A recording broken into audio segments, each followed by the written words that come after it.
Глава Ингушетии Махмуд Али Калиматов поручил передать охрану в школах в ведение ЧОПов. Глава отметил, что это непростое решение, но оно продиктовано заботой о наших детях. Сотрудники ЧОПов – это опытные специалисты, многие из которых имеют опыт работы в правоохранительных органах. Они способны грамотно реагировать на любые внештатные ситуации, подчеркнул он. Уже с 1 августа охрану всех образовательных учреждений республики осуществляют частные охранные предприятия. В 4 населенных пунктах Ингушетии начали функционировать заправочные станции для электромобилей. Все станции автоматизированы, с помощью QR-кода автолюбитель может как оплатить услуги, так и находить ближайшие электрозаправки, отслеживать их загрузку в реальном времени. Всего таких заправок по республике будет 10. На реализацию этой идеи выделено 27 миллионов рублей. Всего в республике планируется создать не менее 15 зарядочных станций. Правительство и Банк России подготовят совместный план дополнительных действий по борьбе с инфляцией. Обсуждаются меры по замедлению роста кредитования, которое продолжает увеличиваться высокими темпами, несмотря на повышение ключевой ставки. Эта тема обсуждалась на совещании по экономическим вопросам президента с членами правительства и председателем ЦБ Эльвирой Набиуллиной. Владимир Путин обратил внимание участников встречи, что кредитование и инфляция продолжают расти, несмотря на повышение ключевой ставки. Путин призвал правительство и ЦБ усилить координацию действий по снижению инфляции.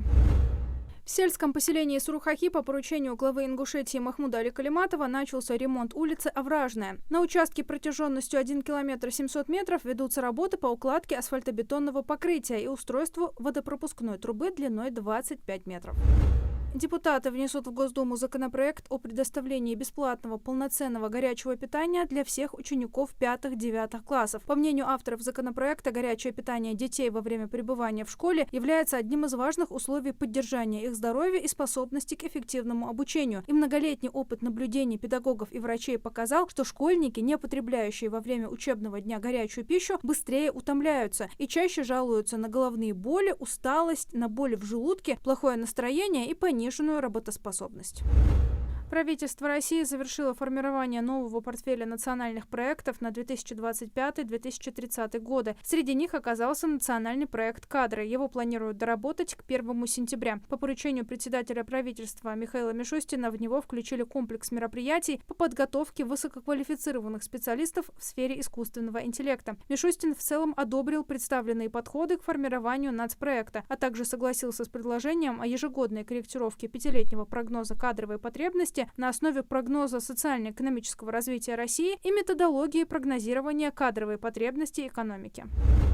Советники директоров по воспитательной работе в школах и учреждениях среднего профессионального образования начнут получать ежемесячную федеральную выплату в 5000 рублей с 1 сентября. Размер выплаты составит 5000 ежемесячно вне зависимости от региона, так как выплата федеральная. Ее получат порядка 37 тысяч сотрудников. Должность советника по воспитанию начали вводить во всех регионах России год назад. Эта практика вышла из пилотного проекта 2021 года. Тогда эти должности создали в 10 субъектах России.